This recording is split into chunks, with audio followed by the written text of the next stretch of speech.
Okay, so jobs for today is fully weld up that base, cut these rubbers ready for it, and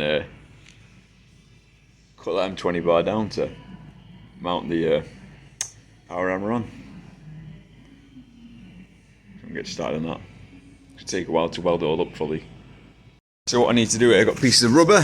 This is going to be between the bed and the power hammer base. Obviously the oil is going to sit on the inside. It's going to be circling around, so I'm just going to punch these now. Tap them on the top with the, just to mark them out. The ball peen, like that. And then Sam's just lent us this punch set here. I'm going to punch holes out in the rubber, so I can just put my threaded bar through. And then lift the hammer directly on top once it's ready. So I'll do that now. Okay, that's the punch. That's actually worked really well. Nice, clean. I can make one of them myself. That's worked out brilliantly. This is a kit that Sam's got. Some that he's made himself as well. So what's it for a John Deere he needed for a job. Rubber gaskets that are on show. Yeah, awesome.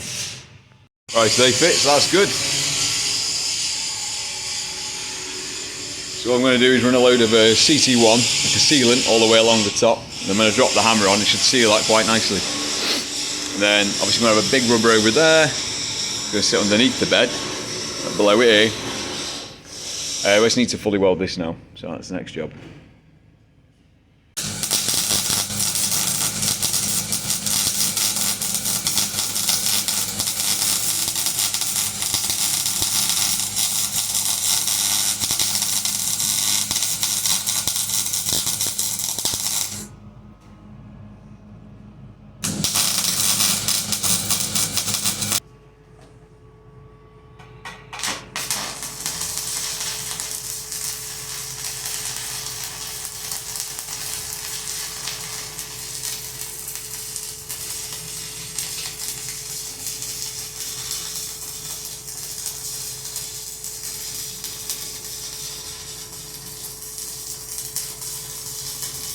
Okay, so that top's fully welded up now, on the sides, and obviously all the bracketry around here, there, and the anchors fixing it to the floor.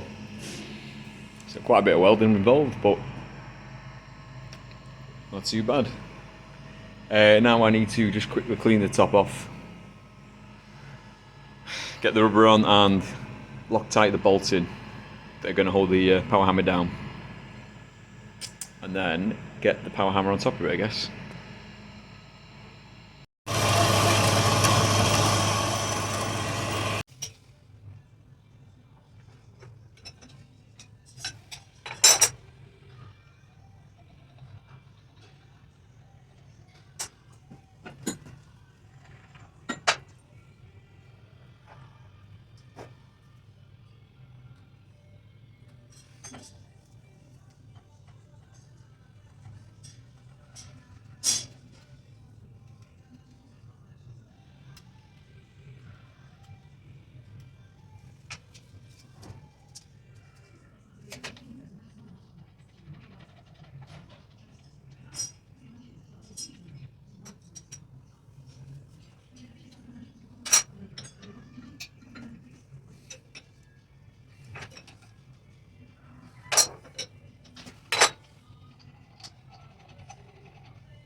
Okay, so the rubber's down. Lock tight the threads in for now. This is just a 5mm rubber that's going to act like a bit of a gasket for the bottom of the power hammer, because obviously the oil swims around inside it. And then when the hammer sets down, it'll just compress down as I tighten it up. That's the theory anyway.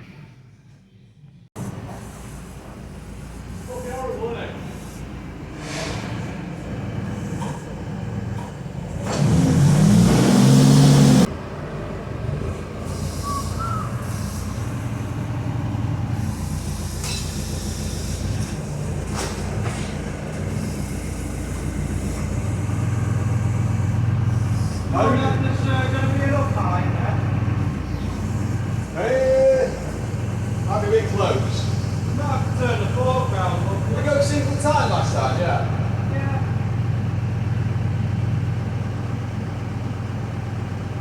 Well, we went with it. Yeah. Tight with the strap. Yeah. I can't think how we did it.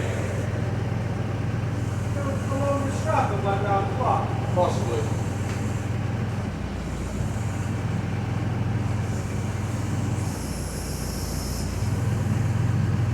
About the same. What you wanted to take our big Mac first? Yeah, and then fucking. There'll be fucking cows everywhere this time, probably. Yeah, I really remember we did something like this. Yeah. And then we did this and then we had a lot of scrap and it was really good.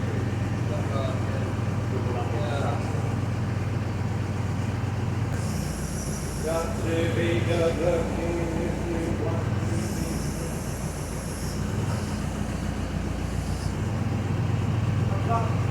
I think by the time you come in, you're probably getting approved. You haven't hit the lights, are you? Right, shall I quickly throw some CC1 on this then? Yeah, maybe. I mean, that might need to be shortened again, that. Put some weight on it. You should try it.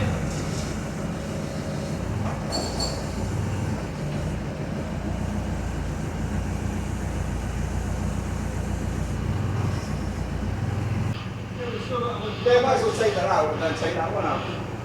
Pull that one here and then grab that together.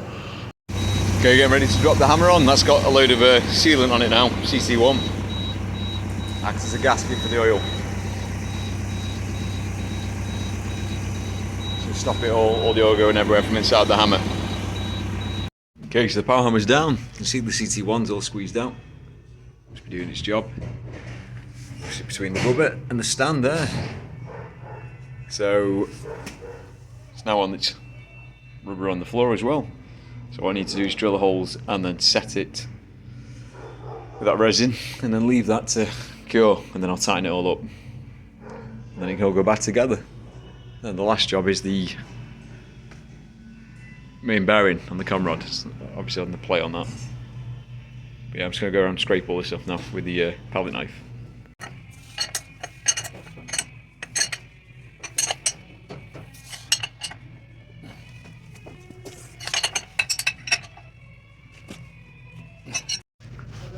Alright guys, I'm just obviously drilling the bolts down for the floor. This guy just started walking up to me.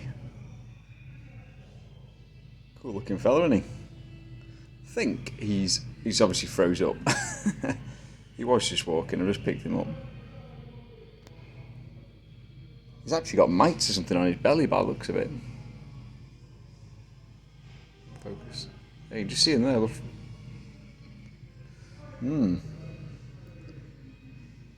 He's having a great time. I'll put him down somewhere anyway. Hopefully you can work it out. Just put him there. Figure out what he's doing. Don't think I've got any of those little mites on me. Nope. Relax now and start walking.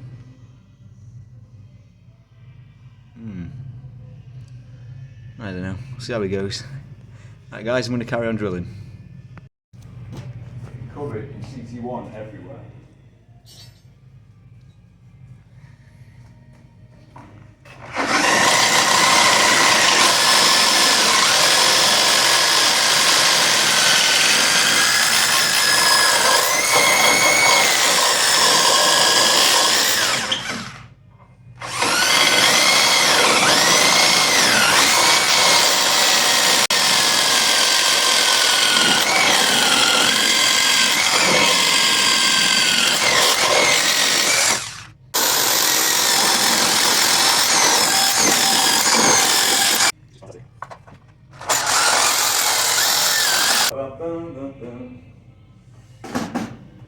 Well, that's that video, it's not really interesting for you. I've rolled out the bolts to the ground, so it's now secured down. I'm going to let that set. I've used this, I'm just throwing the tube.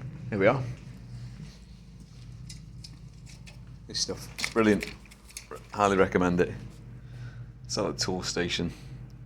Archem 2. It's like a setting agent, it mixes. 2-part mix in the nozzle, and yeah, sets rock hard. So basically, all these M20s down here are bolted in. Drilled them about 200 deep. That one, for some reason, I thought I drilled it, but obviously not.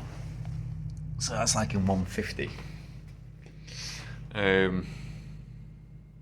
Probably not even that, to be fair. Probably at 120. So once that sets, probably already set because it sets fairly rapidly. I'll leave it overnight though. When I'm next to the forge, I'll just dog them up and then reassemble the hammer, put the motor on, the belts, the oilers, and run it. See how it. Hopefully it doesn't rock all over the place like it was before. And then I'll trim all this excess CT1, obviously. It's just squeezed out as I've tightened it up. And then I'll give it another recoat paint. And another thing I'm doing here is me hole saw's knackered, so I need to get another one. I'm going to drill that. That's obviously in line with the bearing housing there. I've got a little cover that I've made here. Just put that one side. Just need to clean it up. That's going to be bolted on with a gasket, and then I can grease. I'll drill and tap into the bearing housing, and then every once a month I can grease the bearings. Make sure they're all greased up, so there's no issues there of seize or anything. Everything's seizing up, getting knackered, and yeah, they've been fantastic. I can move it around now without having to worry about having to sling it. Just move the whole rig. And I just need to trim the rubber, obviously, but I'm not going to do that until I've clamped it fully down. And I might maybe put an extra anchor point at the back here. So I've got 8. I haven't fully decided what I might do. Pick up some more of that stuff. But yeah, so close to being reusable now. And then obviously it's just the main end bearing, redoing that because that's got a knock on it. But yeah, the forge is a complete tip.